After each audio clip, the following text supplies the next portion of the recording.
Welcome to the People, Purpose, and Profits Business Coaching Podcast. My name is Brian Buck, and my wonderful co-host is... And I'm Kat. And today we're going to talk about the F word. That F word being feedback. And Kat, you want to kick us off? Yeah, I think the word feedback is so heavy in a lot of ways because we are used to being so defensive because we believe the things we believe so, right? Yeah. So deeply, it's crazy. And the way that, and I noticed this a lot lately, and I'm talking about, my own personal experience, how much I say, well, I welcome feedback. Yeah, tell me what you think. And in the back of my mind is like, did you just say that? And I really love coaching because it teaches how to have a better conversation with yourself and to pay attention to the meaning that we give something.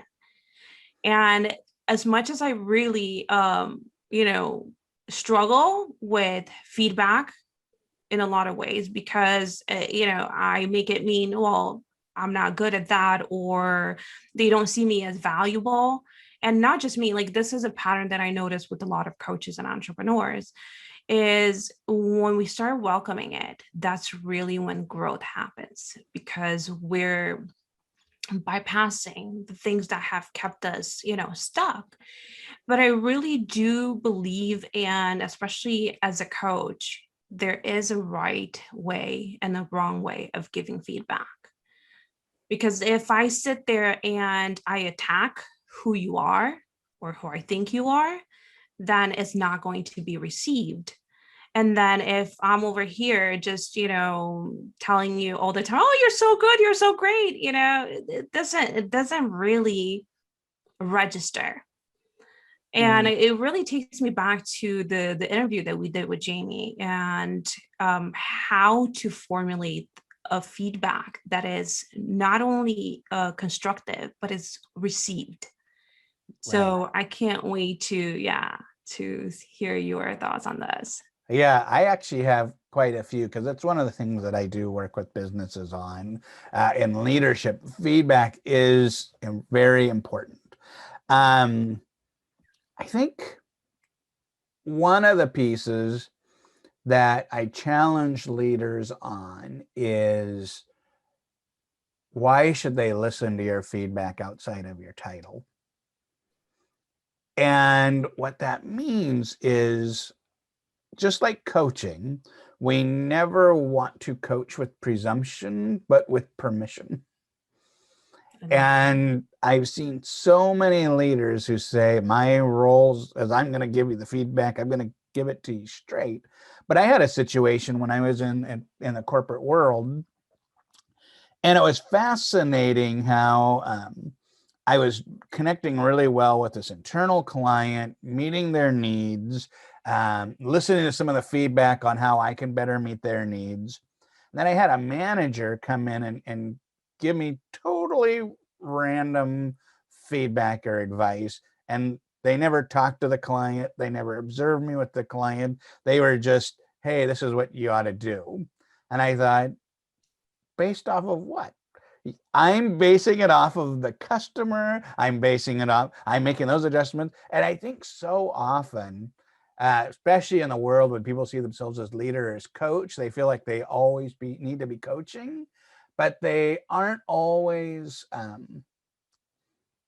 earning the right to be listened to as a coach outside of this is my title. And so I think it's just really important to connect with the person you're giving feedback, and that you're giving them feedback towards something that helps them.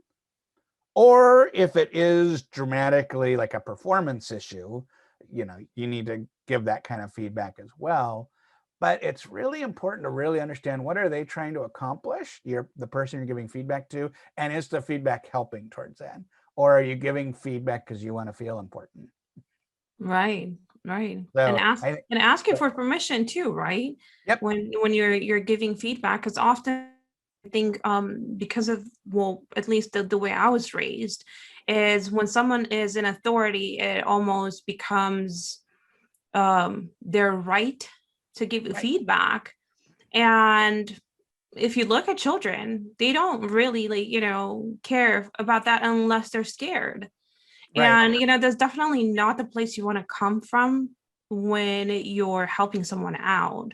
And when you're thinking about, their growth, their performance, the overall performance of the company, if we really want to build something sustainable, we have to look at what's working and what's not working, especially when it comes to feedback. For sure. And I also think it's really important for a leader um, to focus on the 3-to-1 or 5-to-1. I've always heard you want to give 5 positive feedbacks for every 1 negative feedback. Because if all of the feedback you get is correctional, then it just always feels like, oh my goodness, there's going to be feedback. Your tensions are going to go up. You're going to be like, I don't want to hear it. It's always going to be Shut negative. down. But if you're always saying, hey, here's some specific feedback that I saw you do this so well with the customer, or you did your job so well that we trust you, that it's going to always be done well. So when you do all that, when you get the corrective, then it resonates more because it fits in with all this other things. So I've always done the 5-to-1 as a leader, but I've been doing some research, and I actually see in general you need at least three positives to every 1 negative. So if 5 seems like too much, start with 3, and then you might get into the habit to get to 5. And then, it's interesting that you said that, because I really do think, especially the way we're wired and with how much negative, talk we have going on and the way we've been used to look for the negatives, it's a lot harder for people to come up with 3 positive things than people. And I've noticed this even when I give out homework or things for my clients to do. Oh my goodness, it's so easy to say all the things that went bad and how hard it was and why it hasn't worked out. And then when we look for successes, well, that's not that important. And we write things off. So Yep. yeah, it's really, really important to train our minds to look for the positive so that we can offer that as feedback. And I'll also add is accept the positive feedback. How often do we reject the positive feedback? No, Oh, I no, don't yeah. want that one. But oh yeah, I'll take the bad stuff. Yeah, Right. you're exactly right. It is that balance. And I definitely think a practice of gratitude is very helpful. The other thing on feedback that I want to share is the importance of having your own trusted group. Liz Wiseman actually calls it your personal board of directors. And what that means is if you have people that you have selected to give you the feedback, good and bad, then you can trust that. And if you get erroneous feedback from other people, you could say, thanks for telling me that. I'll bring it back to my group before I internalize it. Because just because someone gives you feedback doesn't necessarily mean you need to be 100% into thinking it's the right thing if they aren't part of your personal group. So Yeah. And, again, this is why when we build a business, it's so important who we surround ourselves with. Because and often I know people want the support of their family and friends, but they might not be the most effective ones or the best ones to count on, especially when you're building a business. Yes, the moral support is great, but then we have to look at some factual things, such as the performance that we have going on in our business. And yeah, a friend will say, oh yeah, you're doing so great, you're wonderful, you're giving it your all, right? mm-hmm. But someone else that's in the business says, get your butt off the couch and get into your business, do the calls, look at the hard things that sometimes we're really not wanting to look at. Yeah. Well, and I also think, and I don't know if I've quoted this on this show, great book called The Middle Finger Project by Ash Ambroget. And she talks a lot about we also need to, and this kind of goes back to what I was saying earlier, is whose feedback do we actually choose to listen to, because she says if you listen to the person who paints your nails advice on how to paint a house, they're very different. And so if they don't have experience in a business, if they don't have experience of being on this entrepreneurial journey and the ups and growths, not the downs, the growths are challenging, but they're not down. They are coming from a place that isn't fully able to give you good advice always. So that's super important. Absolutely. And I was actually just listening to, I think it was Darren Hardy that posted podcast, and it was Will Smith, Elon Musk, and Gary Vee, and they were all talking about the amount of work that goes into building a successful business. And again, I think that they really listen to the feedback that others have had for them. And it's not the easiest thing to do, especially when you kind of just want to, curl up and cry yourself to sleep because nothing's working out. But, being willing to stretch yourself and to say that this is for my benefit. And I'm not talking about people being mean or, going out there and getting yourself beat up from, people who have no say or no knowledge of what you're doing. No, but actually having that support system and having, peers that know what they're doing and have been where you're going possibly to, the feedback can help you save a lot of money, save a lot of time, save a lot of, self-defeating thoughts and so forth. Well, that was one piece of feedback on feedback that I got once, and that was seek feedback. And I think that was kind of a game changer of constantly saying, hey, I would love feedback on this. I'm open to feedback. And even saying I'm open to challenging feedback. I'm open to what worked well, where I can improve. So by doing that, sometimes you have to invite it, because a lot of people are also scared to give feedback. Yeah. Yeah. But I think inviting makes someone vulnerable. Right. And it's not easy to ask. Yeah. Because, I think in a way it also makes you responsible for what you decide afterwards. Yep. Yep. Self-responsibility is the number one superpower in your employees, in you, in your business, because if you have that, then you would be able to figure out what do you need to do next to get to the next level always. And feedback is that self-responsibility. And once again, if you're asking for it, you're never shocked when it comes your way. Right. And also, I think I love the fact that we can get feedback from the outside, but it's really important to look at our own feedback too. Yeah, true. Because sometimes we tend to we have one that goes too far, right, where like everything is just all bundles of joy, and then we have the one that's always we're always criticizing ourselves.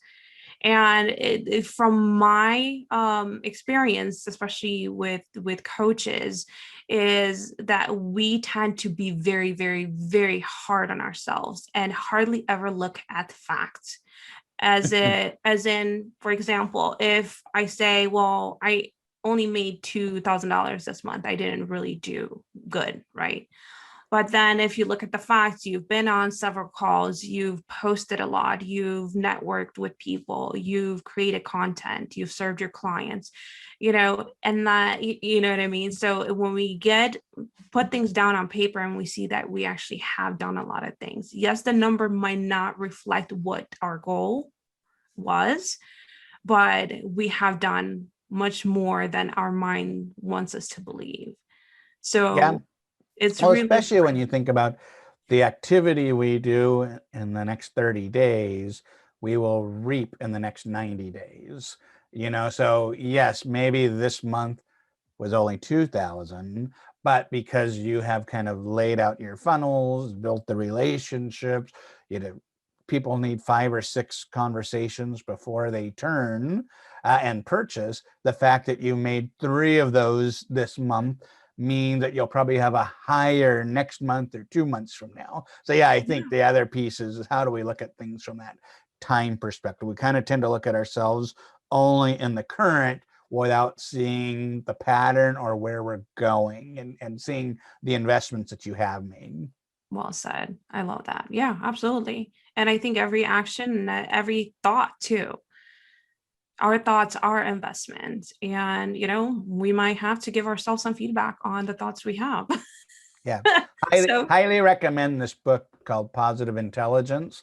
That is all about that. It is all about how we have a judge side and a sage side. And the judge screams way louder than our sage side. Our sage is empathy and connection and curiosity and creativity, where the judge is telling us to judge people, ourselves, and situations. And one of the things they recommend in that book is to name the judge. So if something happens to you, if you're telling yourself negative stuff, you could say, well, the judge is telling me. And it's so different when all of a sudden you point out it's like an external or an avatar doing it versus I'm telling myself.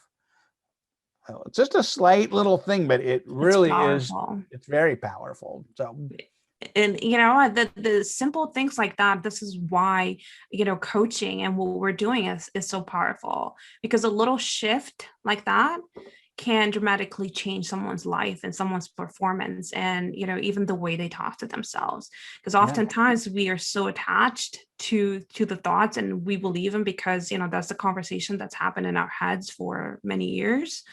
When we see that that's just one way, and there's so many more possible avenues of talking to ourselves, and creating new avatars that support our dreams and help us towards our desires, then it becomes it's like a game.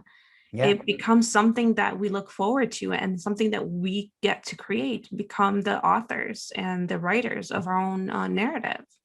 Well, I want to ask the audience right now, and pause for a moment. Where would you be in 10 years as if all of that negative self-talk went away in your head right now?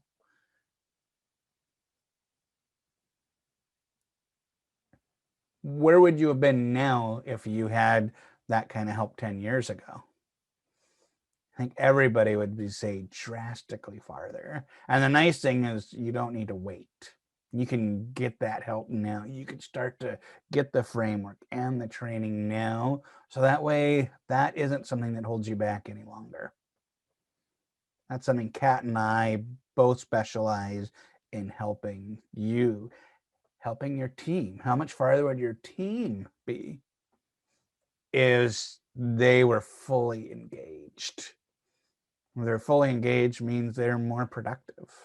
What does that mean for your business? What does that mean for the impact that you are able to make? It's huge. Amen. One piece, yeah. And one piece of feedback I want to offer is join our Facebook group, People, Purpose, and Profits Business Coaching Facebook group. That is for our audience to see every video, every episode, and discuss it. But there's opportunities that you could say, hey, Brian and Kat, we want more of this. Brian and Kat, we want less of this, please. Brian and Kat, we want you to make 2-hour episodes. Brian and Kat, we want you to do 5-minute clips. Like what we want to hear, because the better we craft the show to become the premier place that you go to week after week to be able to inspire you to make your business even better, we want that feedback. We are inviting that feedback. So, and you can also subscribe to our show on YouTube or on your podcatcher of choice, and we will see you next week. Thank you, everybody. See you soon.